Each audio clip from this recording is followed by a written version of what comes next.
রাসূল সাল্লাল্লাহু আলাইহি ওয়াসাল্লাম নিচের দিকে তাকায়া অনেকক্ষণ পর্যন্ত লাঠি দিয়ে এরকম ভাবে আঁকাঝুঁকি করতেছেন আর সাহাবা একরাম সবাই পাশে বসে রয়েছে। মনে মনে ভাবতেছেন কি ব্যাপার, আল্লাহ রাসূল সাল্লাল্লাহু আলাইহি ওয়াসাল্লাম এতক্ষণ যাবত চুপচাপ কি যেন চিন্তা করতেছে, মাথাটা নিচ দিক দিয়া নতুন কবরের পাশে বসে কি ব্যাপার এরকম করছে কেন। অনেক সময় যাওয়ার পরে রাসূল সাল্লাল্লাহু আলাইহি ওয়াসাল্লাম মাথা উঠাইলেন। মাথা উঠানোর পরে সমস্ত সাহাবাদেরকে উদ্দেশ্য করে বললেন, ও আমার সাহাবায়ে কেরাম, ইস্তাইযু মিন আযাবিল কবর। ও আমার সাহাবায়ে কেরাম, ওই যে দেখা যাচ্ছে কবর, এই কবরের আযাব থেকে আল্লাহ রাব্বুল আলামিনের কাছে তোমরা মাপ চাও, পানা চাও, তওবা করো। কেন আল্লাহ রাসূল সাল্লাল্লাহু আলাইহি ওয়াসাল্লাম কবর থেকে পানা চাইতে বললেন, মাপ চাইতে বললেন? কবর হচ্ছে এমন একটা জগৎ, আল্লাহ রাসূল সাল্লাল্লাহু আলাইহি ওয়াসাল্লাম বলেন কবর এমন একটা জগৎ, কবর এমন একটা ঘর, প্রত্যেক দিন মানুষকে উদ্দেশ্য করে কবর ডাক দেয়া বলে, ও দুনিয়ার মানুষ, আনা বাইতুত তুরাব, আমি ধুলা ময়লার ঘর, আমার কাছে আসার পূর্বেই তোমার ধুলা ময়লা পরিষ্কার করার ব্যবস্থা কইরা আইসো, খাট পালঙের ব্যবস্থা কইরা আইসো। কবর আরো ডাক দিয়া কয়, আনা বাইতুল ওয়াহদুদ, আনা বাইতুদ্দুদ, আমি পোকামাকড়ের ঘর, আমার কাছে আসার পূর্বেই এই পোকা ময়লা গুলা, পোকামাকড় গুলা, সাপ বিচ্ছু গুলা দূর করার ব্যবস্থা কইরা আইসো। কবর আরো ডাক দিয়া কয়, আনা বাইতুল ওয়াহদা, আমি একাকিত্বের ঘর, তোমার আত্মীয় স্বজন গুলা তোমাকে একা একা কবরের মধ্যে রাইখা পাষাণ হৃদয় হইয়া, হৃদয়টাকে পাথর বানায়া তোমাদের কাছ থেকে, আমার কাছ থেকে তোমাকে একা রেখে চলে যাবে। সুতরাং তোমার সাথী তৈরি কইরা আমার কাছে আইসো।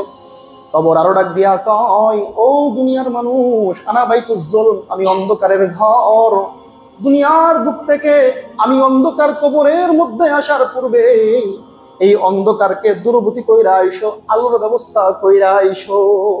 এইভাবে প্রতিদিন মানুষকে উদ্দেশ্য করে কবর ডাকতে থাকে, ও কবর, হে মানুষ, আমি অন্ধকারের ঘর, অন্ধকার দূর করার ব্যবস্থা কইরো, আমি ওয়াহদা, একাকিত্বের ঘর, আমি দুধ, আমি পোকামাকড়ের ঘর, আমি ধুলা ময়লার ঘর, সুতরাং আমার কাছে আসার পূর্বেই সব কিছুর ব্যবস্থা কইরা তারপরে আমার কাছে আইসো।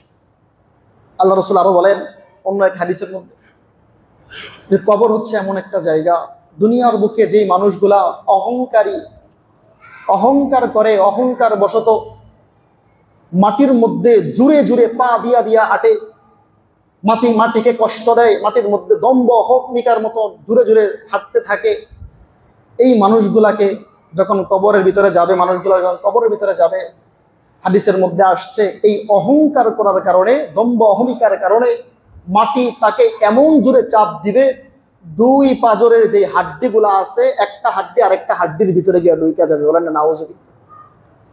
তাই রাসূল বলতেছেন কবর কিন্তু সাংঘাতিক একটা জিনিস। আখিরাতের প্রথম গাঁটি হচ্ছে কবর। এই কবরের মধ্যে যে ছাড় পাবে, সমস্ত গাঁটিগুলাই ছাড় পেয়ে যাবে।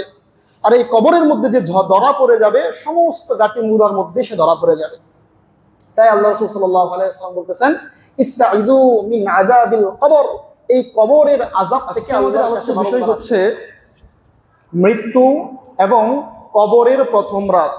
অর্থাৎ একটা মানুষ মারা গেলে তার কবরের মধ্যে প্রথমে কি কি ঘটবে এবং মৃত্যু, ভালো মানুষের মৃত্যুটা কিভাবে হবে, পাপাচার পাপিষ্ঠ বান্দার মৃত্যুটা কিভাবে হবে।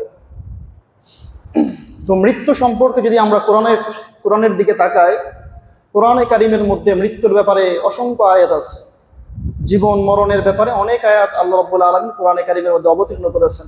তার মধ্যে উল্লেখযোগ্য একটা আয়াত হচ্ছে সূরা মুলুকের ২ নম্বর আয়াত। জীবন মরণ আল্লাহ কেন সৃষ্টি করেছেন, এই প্রশ্নের উত্তরে আল্লাহ রাব্বুল আলামিন বলেন, আল্লাযী খালাকাল মাউতা ওয়াল হায়াতা লিয়াবলুয়াকুম আইয়ুকুম আহসানু আমালা। আল্লাহ বলেন, আমি আল্লাহ রাব্বুল আলামিন, আমি সেই সত্তা জীবন এবং মরণকে সৃষ্টি করেছি এই জন্য যে আহসানু আমালা, বান্দার মধ্য থেকে কে ভালো আমল করে, কে মন্দ আমল করে, এটা পরীক্ষা করার জন্য।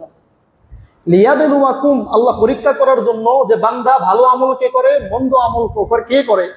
ভালো আমল করে জান্নাতের উপযুক্ত কোন বান্দা, মন্দ আমল করার কারণে, খারাপ পাপিষ্ঠ বান্দা হওয়ার কারণে কোন বান্দা জাহান্নামী, এই দুইটা জিনিস যাচাই বাছাই করার জন্য আল্লাহ রাব্বুল আলামিন জীবন এবং মরণ দুনিয়ার প্রতি মানুষকে দিয়েছেন। বলেন না সুবহানাল্লাহ। আমরা যদি আরো তাকাই, সূরা আনকাবুতের 57 নম্বর আয়াতের মধ্যে আল্লাহ আরো বলেন, কুল্লু নাফসিন যায়িকাতুল মাউত। আল্লাহ বলেন কুল্লু নাফসিন, পৃথিবীতে যত নফস আছে, জীবন আছে, আত্মা আছে, যায়িকাতুল মাউত, সে মৃত্যুর স্বাদ অবশ্যই অবশ্যই আস্বাদন করবে। আল্লাহ বলতেছেন পৃথিবীতে যত প্রাণ আছে, যে জিনিসটার এই প্রাণ আছে, সে একদিন অবশ্যই অবশ্যই মৃত্যুর স্বাদ আস্বাদন করবে, মৃত্যুবরণ করবেই। পৃথিবীতে মানুষ হচ্ছে দুই প্রকার, এক প্রকার মানুষ হচ্ছে আস্তিক, আরেক প্রকার মানুষ হচ্ছে নাস্তিক। আস্তিক বলা হয় যারা আল্লাহকে বিশ্বাস করে, স্রষ্টাকে বিশ্বাস করে। নাস্তিক বলা হয় যারা স্রষ্টাকে বিশ্বাস করে না। তারা ধারণা পোষণ করে যে মানুষগুলো এমনি এমনি সৃষ্টি হয়েছে, এমনি এমনি আবার একদিন চলে যাবে। তো দুনিয়ার বুকে দুই ধরনের মানুষ, আস্তিক এবং নাস্তিক। হোক আস্তিক হোক নাস্তিক, পৃথিবীতে মৃত্যুকে অস্বীকার করে পৃথিবীতে এমন কোনো মানুষ নাই। আস্তিক হইলেও সে মৃত্যুকে স্বীকার করে, নাস্তিক হলেও সে মৃত্যুকে স্বীকার করে। মৃত্যু যে হবে এই ব্যাপারে আল্লাহ রাব্বুল আলামিন বলতেছেন কুল্লু যায়িকাতুল মাউত, কুল্লু নাফসিন যায়িকাতুল মাউত, যে প্রত্যেকটা প্রাণী, প্রত্যেকটা নফসই অবশ্যই অবশ্যই মৃত্যুর স্বাদ আস্বাদন করবে। তো মৃত্যুর পরে হবেটা কি, মৃত্যুর পরে কি হবে, এটা আল্লাহ বলতেছেন। সূরা আনকাবুত 57 নম্বর আয়াত আল্লাহ বলেন, সুম্মা ইলাইনা তুরজাউন। দুনিয়ার মধ্যে যত প্রাণী আছে, যত মানুষ আছে, যত প্রাণ আছে, সবগুলো একদিন মৃত্যুবরণ করবে। মৃত্যুর পরে কি হবে আল্লাহ রাব্বুল আলামিন বলে দেয়, সুম্মা ইলাইনা তুরজাউন। মৃত্যুর পরে অবশ্যই অবশ্যই প্রত্যেকটা মাখলুক আমি আল্লাহ রাব্বুল আলামিনের কাছে ফিরে আসবে। বলেন না সুবহানাল্লাহ। অনেকের ধারণা হইতে পারে মরলেই তো সব শেষ। আল্লাহ বলতেছেন মরলেই সব শেষ না, মরলে মাত্র শুরু। সুম্মা ইলাইনা তুরজাউন, সাথে সাথে আমার দিকে তোমরা ফিরে আসবে। বলেন না সুবহানাল্লাহ।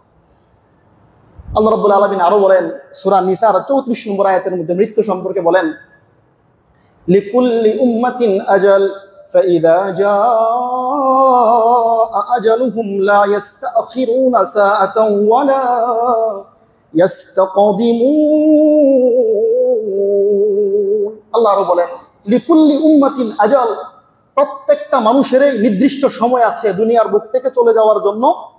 দুনিয়ার বুক থেকে পরপারে পাড়ি দেওয়ার জন্য নির্দিষ্ট সময় নির্ধারণ করা আছে। অর্থাৎ আল্লাহ বলতেছেন আমি প্রত্যেকটা মানুষকে নির্দিষ্ট পরিমাণ হায়াত দিয়েছি। লিকুল্লি উম্মাতিন আজাল, প্রত্যেকটা মানুষের জন্য নির্দিষ্ট সময় নির্ধারণ করা।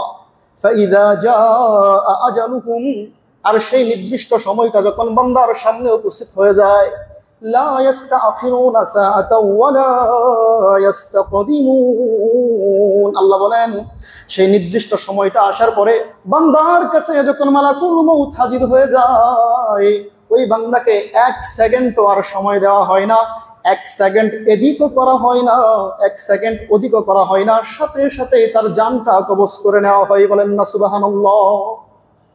আল্লাহ বলছেন বান্দা তুমি যে মরে যাবা, আমার কাছে ফিরে আসবা, নির্দিষ্ট একটা সময় আছে। যেদিন সেই সময়টা আসবে, সময়টা আসার পূর্বে তোমার বুঝে আসে না। তুমি মনে করো বয়স হইলে তওবা করব, ইস্তেগফার করব, খাঁটি আল্লাহওয়ালা হয়ে যাব। কিন্তু হঠাৎ করে যখন মালাকুল মউত তোমার সামনে আসবে, একটা সেকেন্ড তো তোমাকে সুযোগ দিবে না। ফাইদা জাআ আজালুহুম লা ইস্তাখিরুনা সাআতাও ওয়ালা ইস্তাকদিমুন। সেই সময়টা যখন এসে যাবে, 1 সেকেন্ড এদিকেও করা হবে না, 1 সেকেন্ড পিছানো হবে না। সামনে 1 সেকেন্ড সময় দেওয়া হবে না, পিছনে 1 সেকেন্ড সময় নেওয়া হবে না, সাথে সাথেই তোমার জীবনটা, জানটা কবজ করে নেওয়া হবে। বলেন না সুবহানাল্লাহ। এই যে 3টা আয়াত পড়লাম, সূরা মুলুকের 2 নম্বর আয়াত, সূরা আনকাবুতের 57 নম্বর আয়াত, সূরা নিসার 34 নম্বর আয়াত, আরো অনেক আয়াত আছে। আমি 3টা আয়াত পড়লাম। এই 3টা আয়াত দ্বারা আমরা বুঝলাম মৃত্যু একদিন অবশ্যই আসবে। মৃত্যু হইলে অবশ্যই আল্লাহর কাছে ফিরে যাইতে হবে। আর মৃত্যুকে আল্লাহ কেন দিছেন? বান্দাকে পরীক্ষা করার জন্য, কে জান্নাতের উপযুক্ত, কে জাহান্নামের উপযুক্ত। জীবন মরণ এই জন্য আল্লাহ দিয়েছেন, বান্দাকে জান্নাতের উপযুক্ত কে তাকে জান্নাত দিবে, বান্দা জাহান্নামের উপযুক্ত কে তাকে জাহান্নাম দিবে। বলেন না সুবহানাল্লাহ। এবার যদি আমরা হাদিসের দিকে তাকাই, অসংখ্য হাদিস আছে এই মৃত্যুর ব্যাপারে। যেহেতু আমরা আজকে আলোচনা নির্ধারণ করেছি কবরের প্রথম রাতটা একটা মানুষের জন্য কি রকম হবে, এবং ভালো মানুষের মৃত্যুটা কি হবে, পাপিষ্ঠ বান্দার মৃত্যুটা কিভাবে হবে, তাই এতগুলো হাদিস বলবো না, সংক্ষিপ্ত বলছি। আল্লাহ রাসূল সাল্লাল্লাহু আলাইহি ওয়াসাল্লাম এই মৃত্যু সম্পর্কে অনেক হাদিস বলেছেন। তার মধ্যে তিরমিজি শরীফের একটা হাদিস, আল্লাহ রাসূল সাল্লাল্লাহু আলাইহি ওয়াসাল্লাম বলেন, আকসিরু যিকরা হাদিনি লাযযাতিল মাউত। আল্লাহ রাসূল বলেন, ও দুনিয়ার মানুষ, আকসিরু যিকরা হাদিনি লাযযাতিল মাউত, হে দুনিয়ার মানুষ, হে আমার উম্মতগণ, হে আমার সাহাবায়ে কেরাম, তোমরা অধিক সময় মৃত্যুকে স্মরণ করো, তোমরা অধিক মৃত্যুকে স্মরণ করো। কেননা মৃত্যু হচ্ছে দুনিয়ার সমস্ত স্বাদ আহ্লাদ, সমস্ত সুখ শান্তিকে মাঝখানে কেটে দেয়। মৃত্যু যখন হয়ে যাবে, দুনিয়ার স্বাদ আর কেউ আস্বাদন করতে পারবে না, দুনিয়ার সুখ আর কেউ ভোগ করতে পারবে না।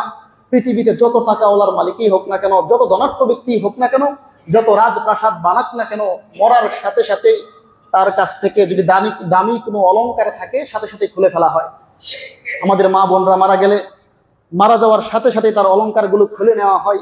দামি পোশাক থাকলে খুলে নেওয়া হয়, হাতের মধ্যে দামি কোনো ব্রেসলেট থাকলে খুলে নেওয়া হয়, স্বর্ণ রূপা হীরা মণিমুক্তা যাই থাকুক না কেন সাথে সাথে খুলে নেওয়া হয়। দামি একটা পালঙের উপরে, খাটের উপরে শুয়ে থাকলে আস্তে করে খাট থেকে নামা দেওয়া হয়। দামি কোনো বাড়ির মধ্যে থাকলে সেই বাড়ির একেবারে গ্যারেজের মধ্যে নেওয়া হয়, বাড়ির সামনে নিয়ে রাখা হয়, একেবারে মাটির মধ্যে রাখা হয়, একটা ছোট্ট একটা 4 পায়া চৌকির উপরে। এজন্য আল্লাহ রাসূল সাল্লাল্লাহু আলাইহি ওয়াসাল্লাম বলতেছেন, আকতিরু যিকরা হাদিমিল লাযযাতিল মাউত, ও দুনিয়ার মানুষ, তোমরা বেশি বেশি মৃত্যুকে স্মরণ করো। মৃত্যুটা কেমন মৃত্যু?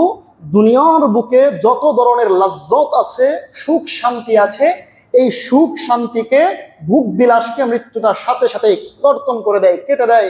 তাই সেই সময়টা যখন তোমার ঘনিয়ে আসবে, সেই সময়টা তোমার কিভাবে ঘটবে সেই বিষয়টা বারংবার স্মরণ করো। এবার আসি বিখ্যাত একটা হাদিস, রাসূল সাল্লাল্লাহু আলাইহি ওয়াসাল্লাম এই মৃত্যু সম্পর্কে বিখ্যাত একটা হাদিস আছে।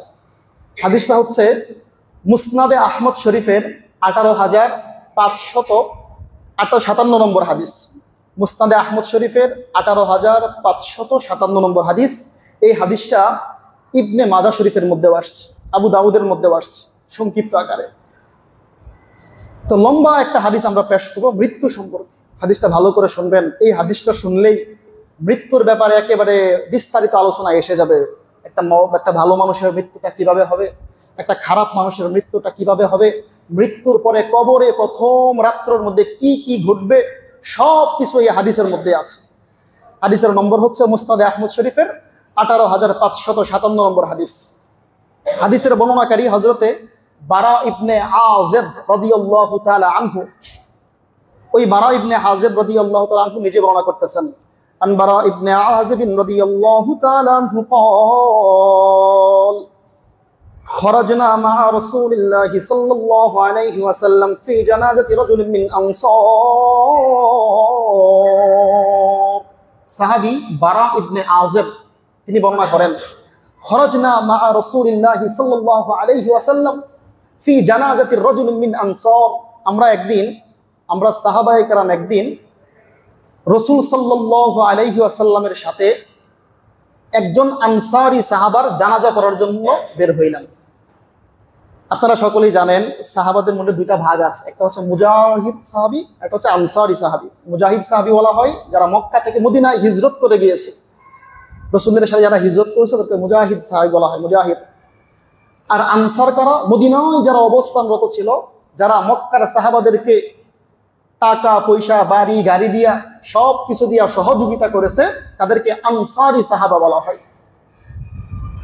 তো বারা ইবনে আযিব রাদিয়াল্লাহু তাআলা আনহু হাদিসের বর্ণনা করছেন যে আমরা রাসূল সাল্লাল্লাহু আলাইহি ওয়াসাল্লামের সাথে বের হইলাম একজন সাহাবী, আনসারী একজন সাহাবীর জানাজা পড়ার জন্য।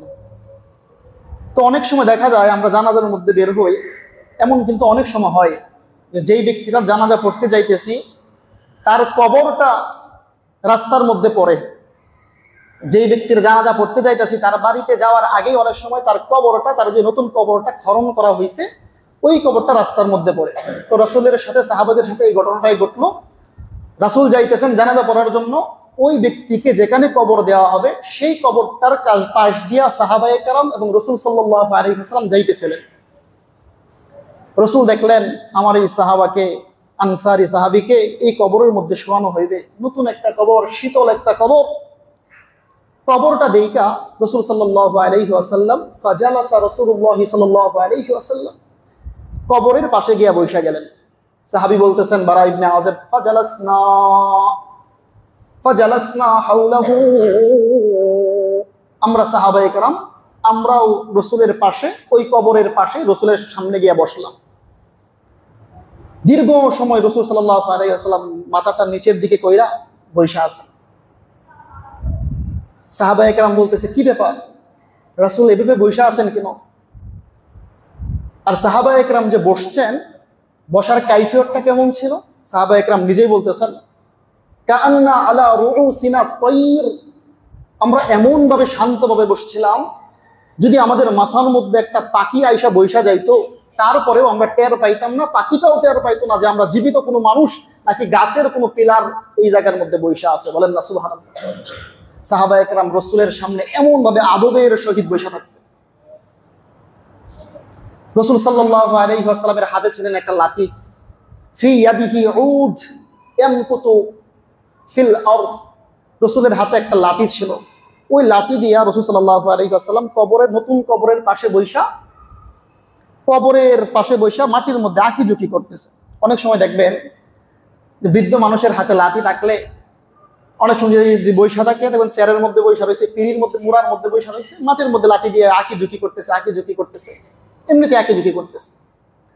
তো রাসূল সাল্লাল্লাহু আলাইহি ওয়াসাল্লাম নিচের দিকে তাকায়া অনেকক্ষণ পর্যন্ত লাঠি দিয়ে এরকম ভাবে আঁকাঝুঁকি করতেছেন। আর সাহাবায়ে কেরাম সবাই পাশে বসে রয়েছে, মনে মনে ভাবতেছেন কি ব্যাপার, আল্লাহ রাসূল সাল্লাল্লাহু আলাইহি ওয়াসাল্লাম এতক্ষণ যাবত চুপচাপ কি যেন চিন্তা করতেছে, মাথাটা নিচ দিক দিয়া নতুন কবরের পাশে বসে কি ব্যাপার এরকম করছে কেন? অনেক সময় যাওয়ার পরে রাসূল সাল্লাল্লাহু আলাইহি ওয়াসাল্লাম মাথা উঠাইলেন।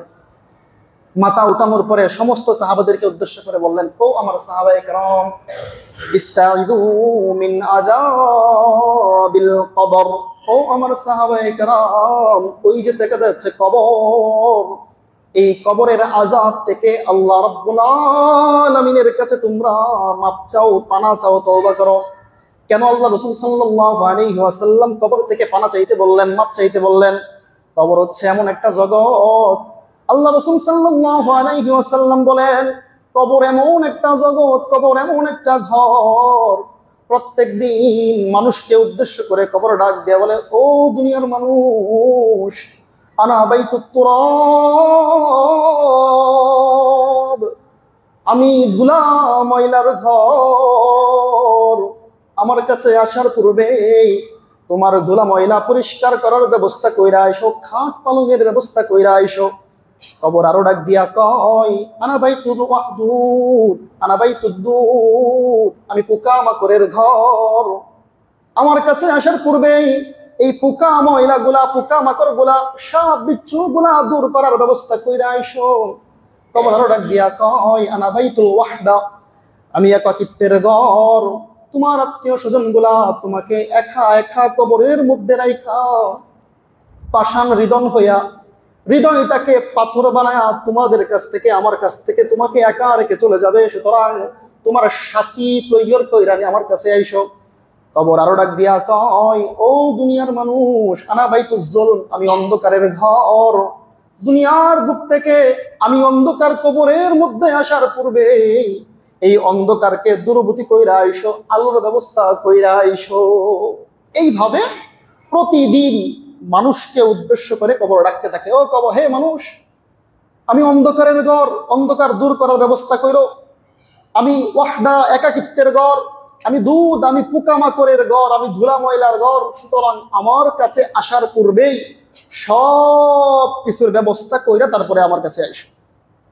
আল্লাহ রাসূল আরো বলেন অন্য এক হাদিসের মধ্যে যে কবর হচ্ছে এমন একটা জায়গা, দুনিয়ার বুকে যেই মানুষগুলা অহংকারী, অহংকার করে, অহংকার বশত মাটির মধ্যে জুড়ে জুড়ে পা দিয়া দিয়া হাঁটে, মাটিকে কষ্ট দেয়, মাটির মধ্যে দম্ভ হকমিকার মতো জুড়ে জুড়ে হাঁটতে থাকে। এই মানুষগুলাকে যখন কবরের ভিতরে যাবে, মানুষগুলা যখন কবরের ভিতরে যাবে, হাদিসের মধ্যে আসছে এই অহংকার করার কারণে, দম্ভ অহমিকার কারণে মাটি তাকে এমন জোরে চাপ দিবে, দুই পাজরের যে হাড্ডিগুলা আছে একটা হাড্ডি আরেকটা হাড্ডির ভিতরে গিয়ে ঢুকে যাবে। বলেন না নাউজুবিল্লাহ। তাই রাসূল বলতেছেন কবর কিন্তু সাংঘাতিক একটা জিনিস। আখিরাতের প্রথম ঘাঁটি হচ্ছে কবর। এই কবরের মধ্যে যে ছাড় পাবে সমস্ত ঘাটিগুলাই ছাড় পেয়ে যাবে। আর এই কবরের মধ্যে যে ধরা পড়ে যাবে সমস্ত ঘাটি মুরার মধ্যে সে ধরা পড়ে যাবে। তাই আল্লাহ রাসূল সাল্লাল্লাহু আলাইহি ওয়াসাল্লাম বলতেছেন ইস্তাইযু মিন আযাবিল কবর, এই কবরের আযাব থেকে আল্লাহর কাছে বারংবার আশ্রয় চাও। এবার আল্লাহ রাসূল বলেন, লম্বা হাদিস বলতেছি, এবার আল্লাহ রাসূল সাল্লাল্লাহু আলাইহি ওয়াসাল্লাম বর্ণনা করতেছেন যে দুনিয়ার বুকে একটা ভালো বান্দা, ভালো মানুষ, নেককার মানুষ, জান্নাতি মানুষের যখন মৃত্যুর সময় হয়ে যায়, আল্লাহ রাসূল বলেন ইন্না আবদাল মুমিন ইদা কানা ফি ইনকিতা'i মিনাদ দুনিয়া ওয়া ইকবালিন মিনাল আখিরাহ নাযালাত ইলাইহিমুল মালায়েকা।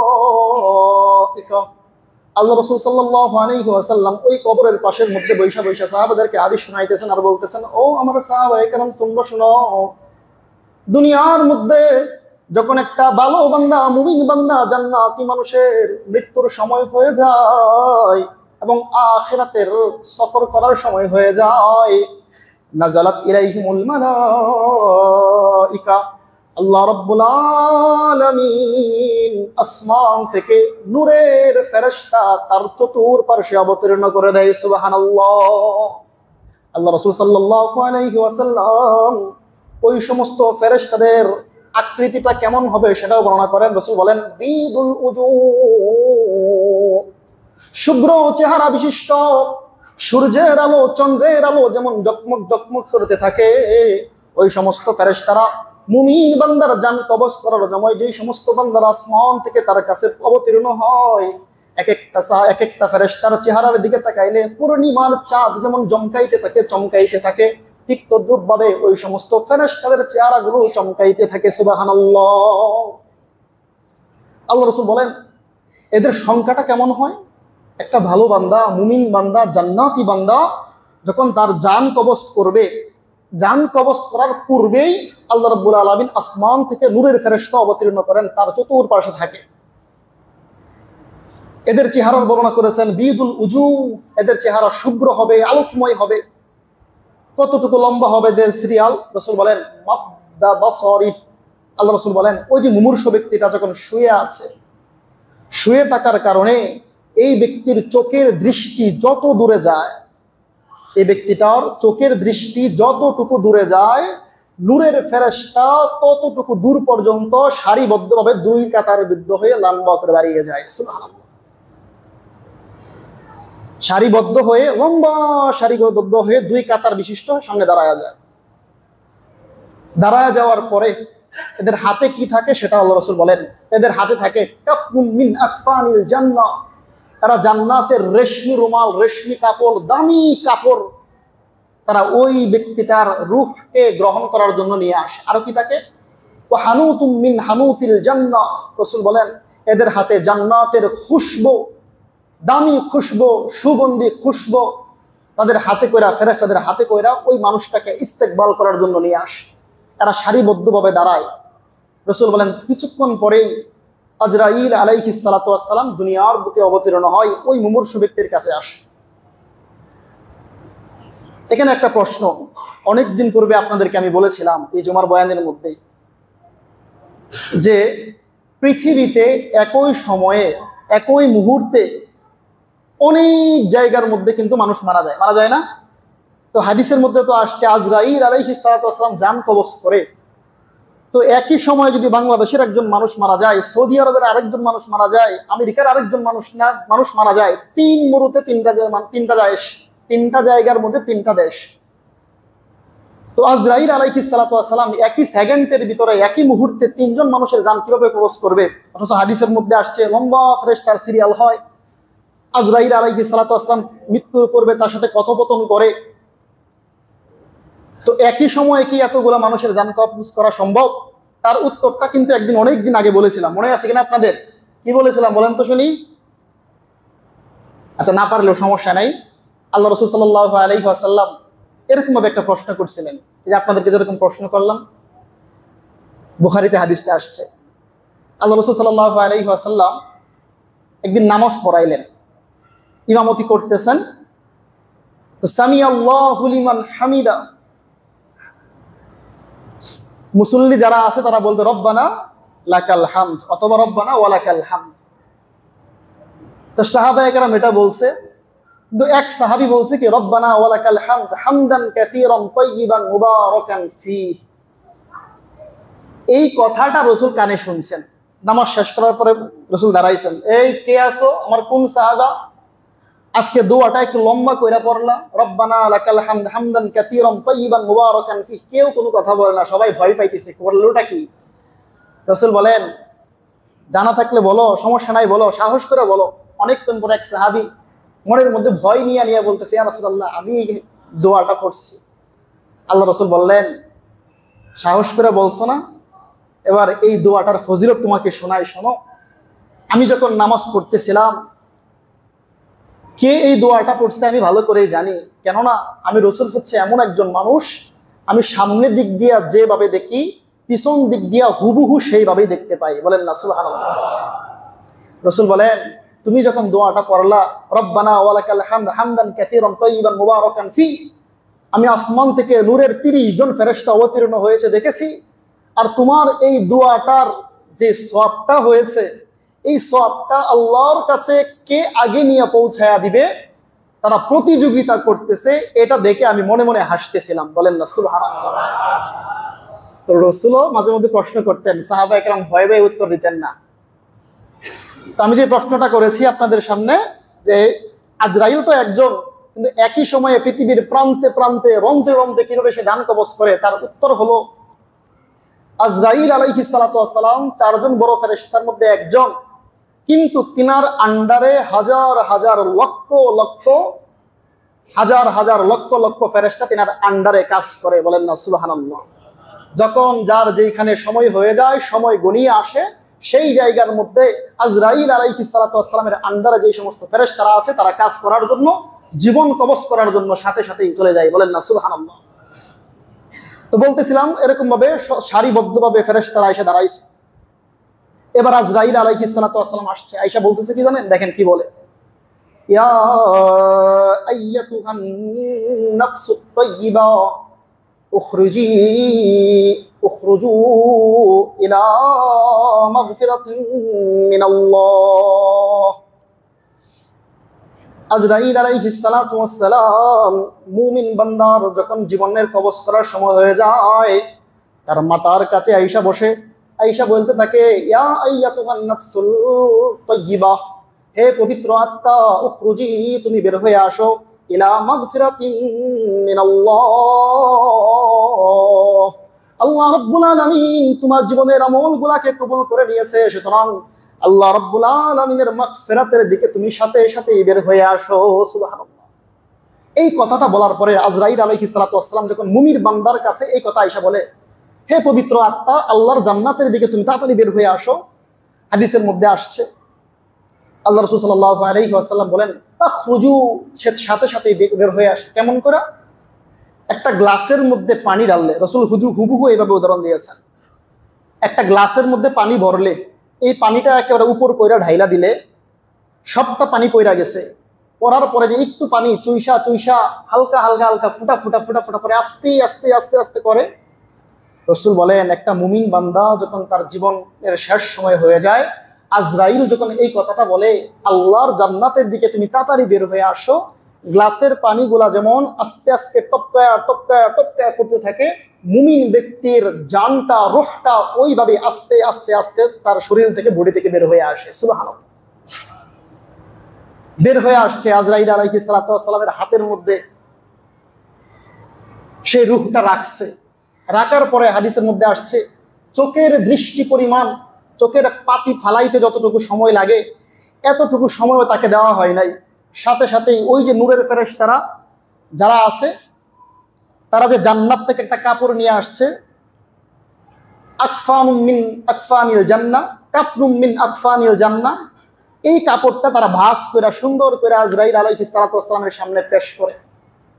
যেই কাপড়ের মধ্যে হানুতুম মিন হানুতিল জান্নাহ, জান্নাতের খুশবু লাগানো জান্নাতি রেশমি কাপড়, এই কাপড়টা আজরাইল আলাইহিস সালাতু ওয়াস সালামের সামনে নূরের ফেরেশতা যাদের চেহারা চমকাইতেছে, এই ফেরেশতাগণ আজরাইল আলাইহিস সালাতু ওয়াস সালামের সামনে এভাবে কাপড়টা পাইটা দেয় যে আমরা আল্লাহর পক্ষ থেকে আসছি এই জীবনটাকে, জানটাকে, রূহটাকে ইস্তেকবাল করার জন্য। এই কাপড়ের মধ্যে এই মুহূর্তে আপনি আত্মাটাকে দিয়ে দেন। আজরাইল আলাইহিস সালাতু ওয়াস সালাম সাথে সাথে সেই জান্নাতি রেশমি রুমাল কাপড়ের মধ্যে, যেটার মধ্যে হানুত মিশ্রিত, ওই কাপড়ের মধ্যে রূহটাকে দিয়ে দেয়। ফেরেশতারা ওই কাপড়টাকে 4টা বাস করে। 4টা বাস করার পরে সাথে সাথে এই কাপড়টাকে নিয়ে আসমানের দিকে উঠতে থাকে। প্রথম আসমানে যাওয়ার পরে প্রথম আসমানের ফেরেশতারা বলে, এই রূহটা কার? জমিন থেকে কত আত্মা আসছে, কিন্তু এত সুগ্রামপূর্ণ আত্মা জমিন থেকে আর একটাও আমরা পাই নাই। ওই নূরের ফেরেশতারা জবাব দেয়, অমুক জায়গার অমুকের সন্তান অমুকের আত্মা হচ্ছে, এটা আল্লাহর কাছে আমরা নিয়ে যাইতেছি। বলেন না সুবহানাল্লাহ। এইভাবে যাইতে যাইতে যাইতে 7 আসমান পাড়ি দেয়। 7 আসমান পাড়ি দেওয়ার পরে আল্লাহ রাব্বুল আলামিন আরশে আজিম থেকে এই নূরের ফেরেশতাদেরকে উদ্দেশ্য করে বলেন, ও ফেরেশতাদের দল, এবার তোরা থাম। উকতুব আবদি, উকতুব কিতাব আবদি ফি ইল্লিয়িন। আল্লাহ রাব্বুল আলামিন আরশে আজিম থেকে চিৎকার দিয়ে ওই সমস্ত নূরের ফেরেশতাদেরকে বলে, উকতুব, আমার এই বান্দার আমল নামাগুলোকে, কিতাব আবদি ফি ইল্লিয়িন, ও আমার ফেরেশতারা, এই বান্দা সাধারণ কোনো বান্দা নয়, সে আমার মুমিন বান্দা। তার জীবনের সমস্ত আমলগুলা ফি ইল্লিয়িন, ইল্লিয়িন নামক স্থানের মধ্যে, ইল্লিয়িন নামক জায়গার মধ্যে, ওই জায়গার মধ্যে তার আমলগুলোকে লিপিবদ্ধ করে দাও। বলেন না সুবহানাল্লাহ। ইল্লিয়িন কি জিনিস? ইল্লিয়িন হচ্ছে এমন একটা জায়গা 7 আসমানের উপরে, যেই জায়গার মধ্যে মুমিন বান্দাবান্দি, তারা জান্নাতি বান্দাবান্দি হবে, তাদের আমল নামাগুলোকে লিপিবদ্ধ করা হয় মরার পরে। লিপিবদ্ধ যখন শেষ, এবার আল্লাহ রাব্বুল আলামিন বলেন, হে ফেরেশতাদের দল, তার আত্মাটাকে ইল্লিয়িনের মধ্যে নিয়ে আসছো, আমল লিপিবদ্ধ করা হয়েছে, এই মুহূর্তে তার আত্মাটাকে আবার জমিনের মধ্যে ফিরায় নিয়ে যাও। আর ওই দিক দিয়া যে মুমিন মানুষটা মারা গেছে, তার আত্মীয় স্বজনগুলা তাকে গোসল করায়, কাফন ছড়ায় এবং কবরের দিকে নিয়ে যাইতে থাকে। ওই মুহূর্তে আল্লাহ রাব্বুল আলামিন বলেন, এই আত্মাটাকে আবার সেই জমিনের মধ্যে নিয়ে যাও, কেননা মিনহা খালাকনাকুম ওয়া ফিহা নুঈদুকুম ওয়া মিনহা নুখরিজুকুম তারাতান উখরা। আমি কিন্তু হাদিস বলতেছি, লম্বা হাদিস, মুসনাদে আহমদ শরীফের 18,557 নম্বর হাদিসটা কিন্তু হুবহু আমি নকল করতেছি, বলতেছি। তো আল্লাহ রাব্বুল আলামিন এবার বলবেন, হে ফেরেশতাদের দল, এই রূহকে, এই মানুষটাকে আমি জমিন থেকে সৃষ্টি করেছি, জমিনে আবার ফিরিয়ে দাও। এই জমিন থেকে কিয়ামতের আগে আমি আবার তাকে পুনরায় উঠাবো। সুবহানাল্লাহ। তাই তাকে জমিনের মধ্যে আবার নিয়ে যাও। নূরের ফেরেশতারা আবার সেই জমিনের মধ্যে নিয়ে আসে। আর এই দিক দিয়া আত্মীয় স্বজনগুলা যখন কবরের মধ্যে লাশ রাইকা আসার পরে তার কবরের মধ্যে সেই আত্মাটাকে আবার নূরের ফেরেশতা ঢুকাইয়া দেয়।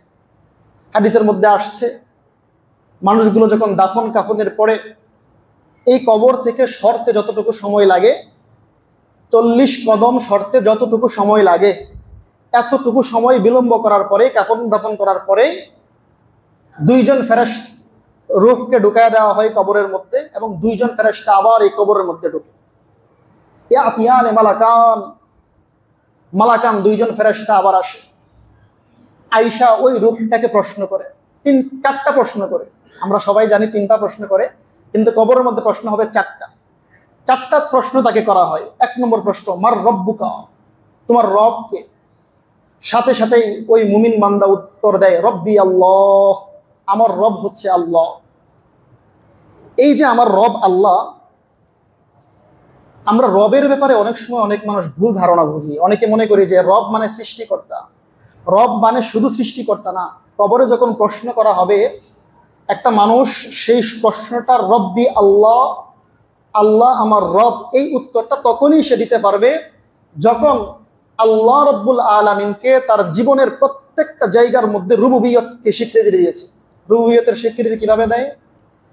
আপনি আপনার ব্যক্তিগত জীবনে, পারিবারিক জীবনে, সামাজিক জীবনে, আপনার ঘরের জীবনে, ঘরের মধ্যে যে একটা জীবন আছে, আপনার সন্তানকে কিভাবে লালন পালন করবেন, কিভাবে চালাবেন, আপনার স্ত্রীকে কিভাবে চালাবেন, এই সব কিছুর ক্ষেত্রে যেই ব্যক্তি আল্লাহকে রব মানছে, মানে আল্লাহর হুকুম মানছে, সেই ব্যক্তি একমাত্র রব্বি আল্লাহ, আমি আল্লাহ আমার রব, এই রুবুবিয়তের স্বীকৃতি দিতে পারবে।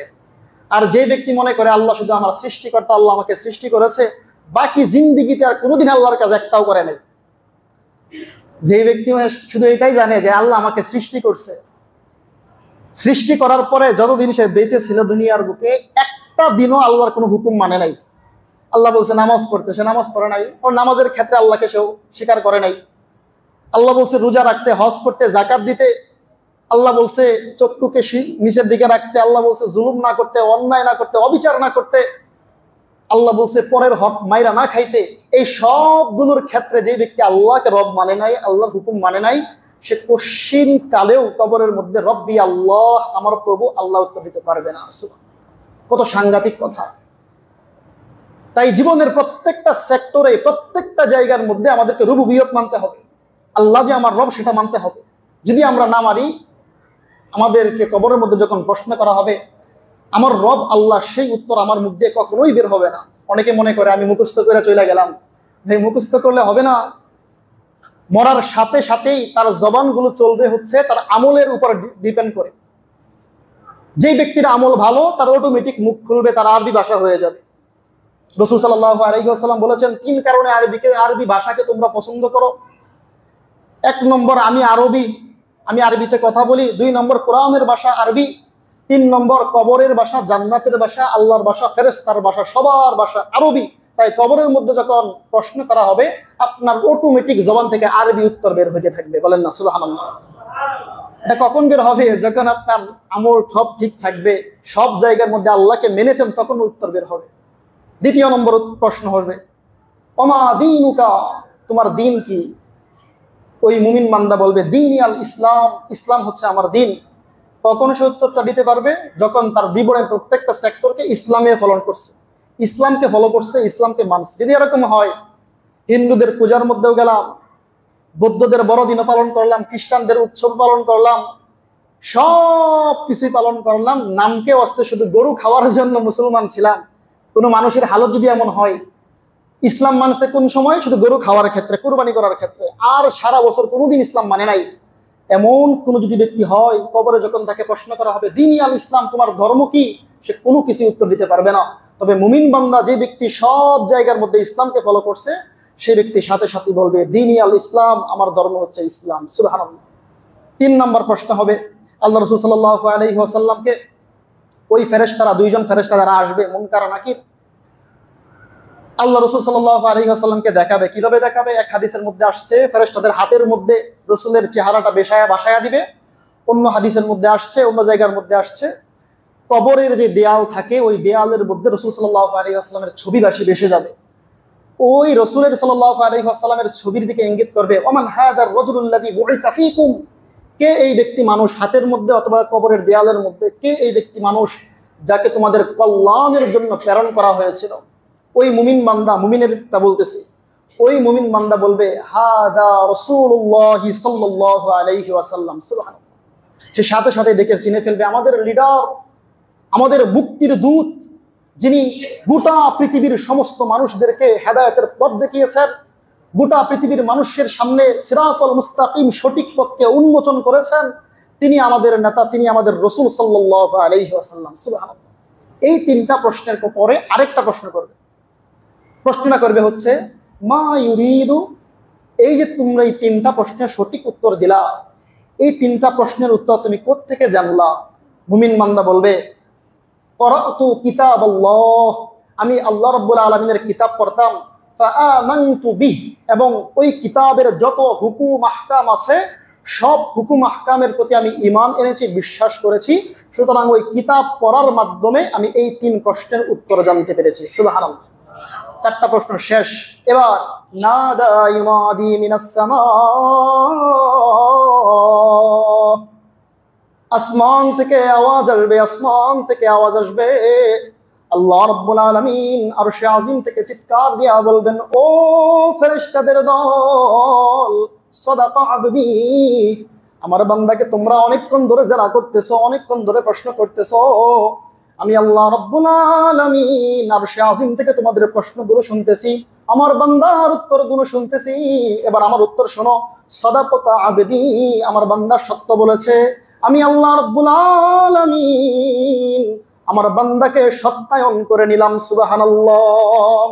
এই কথা বলার পর আল্লাহ রাব্বুল আলামিন আবার বলবেন, আলবিসুহু মিনাল জান্নাহ, আফরিশুহু মিনাল জান্নাহ। এবার আল্লাহ রাব্বুল আলামিন ফেরেশতাদেরকে বলবেন, ও ফেরেশতাদের দল, এই বান্দা দুনিয়ার বুকে থাকতে অনেক কষ্ট করেছে। তার আত্মীয় স্বজন গুলা শক্ত মাটির মধ্যে, ঠান্ডা মাটির মধ্যে তাকে বিছানা ছাড়াই শোয়া দিয়েছে। আলবিসুহু মিনাল জান্নাহ, আফরিশুহু মিনাল জান্নাহ। এই মুহূর্তে জান্নাত থেকে সুন্দর একটা খাট পালং তার কবরের মধ্যে বিছায়া দাও। সুবহানাল্লাহ। আল্লাহ রাব্বুল আলামিন আবার বলবেন, ও ফেরেশতাদের দল, আমার এই মুমিন বান্দা দুনিয়ার বুকে থাকতে অনেক কষ্ট করেছে। তার আত্মীয় স্বজন গুলা পাতলা কাপড় দিয়েছে, মোটা কাপড় দিয়েছে, কম দামি কাপড় দিয়েছে। আলবিসুহু মিনাল জান্নাহ। এই মুহূর্তে জান্নাতের রেশমি কাপড়ের একটা দামি কাপড় তার পোশাক হিসেবে তাকে পরায়া দাও। সুবহানাল্লাহ। আল্লাহ রাব্বুল আলামিন শেষ মুহূর্তে বলবেন, ওয়াফতাহ লাহু বাবান ইলাল জান্নাহ, ও ফেরেশতাদের দল, জান্নাত থেকে তার কবর পর্যন্ত সুন্দর একটা দরজার ব্যবস্থা করে দাও। সুবহানাল্লাহ। এই তিনটা কথা বলবেন। জান্নাতের কাপড় পরাও, জান্নাতের একটা চৌকি বা খাট বিছাও, এবং জান্নাত থেকে সুন্দর একটা দরজা তার কবরের মধ্যে সম্প্রসারিত করে দাও। সুবহানাল্লাহ। এবং আল্লাহ আরো বলবেন, এই যে তার কবরটা আছে, সংক্ষিপ্ত একটা কবর, আমার জমিনের নিচে ডানে বামে জায়গার কোনো অভাব নাই। আমি আল্লাহ রাব্বুল আলামিন অর্ডার দিলাম, তার কবরটাকে এতটুকু সম্প্রসারিত করো, বড় করো। মাদ্দা বাসরিহি, তার চোখের দৃষ্টি যত দূরে যায় সেই পর্যন্তই তার কবরটাকে লম্বা করে দাও। বলেন না সুবহানাল্লাহ। এইগুলো দেওয়ার পরে আল্লাহ রাসূল সাল্লাল্লাহু আলাইহি ওয়াসাল্লাম বলেন, এই বান্দাকে এবার ফেরেশতারা বলবে, ও বান্দা, আল্লাহ আপনাকে সত্যায়ন করেছে, আপনাকে উপহার দিয়েছে। এই মুহূর্তে আল্লাহর নির্দেশে আপনি ঘুমিয়ে যান। কিয়ামতের আগ পর্যন্ত আপনাকে আর কেউ ডিস্টার্ব করবে না। যখন ইসরাফিলের সিংহার ফুৎকার শুনবেন, সেই মুহূর্তে আপনি এই জমিন থেকে আল্লাহর জন্য উদ্ধৃত হয়ে যায়েন। বলেন না সুবহানাল্লাহ। তো লম্বা হাদিস শুরু করেছিলাম, হাদিস অর্ধেকটা শেষ হয়েছে। ইনশাল্লাহ আগামী সপ্তাহে আমরা শুনবো যে পাপিষ্ঠ বান্দার কবরে যাওয়ার পরে অবস্থাটা কি হবে, পাপিষ্ঠ বান্দার কবরে যাওয়ার পরে তার সাথে কি কি ঘটবে, এবং তার জানটা কিভাবে কবজ করা হবে। আজকে যে পর্যন্ত আলোচনা করলাম, আল্লাহ রাব্বুল আলামিন আমাদেরকে মুমিন বান্দা হয়ে সকলকে মরার তৌফিক দান করুন। সকলে বলে আমিন। ওয়া আখিরি দাওয়ানা আলহামদুলিল্লাহি রাব্বিল আলামিন। যারা সুন্নাত পড়ে নাই, সুন্নাত পড়ে নেই।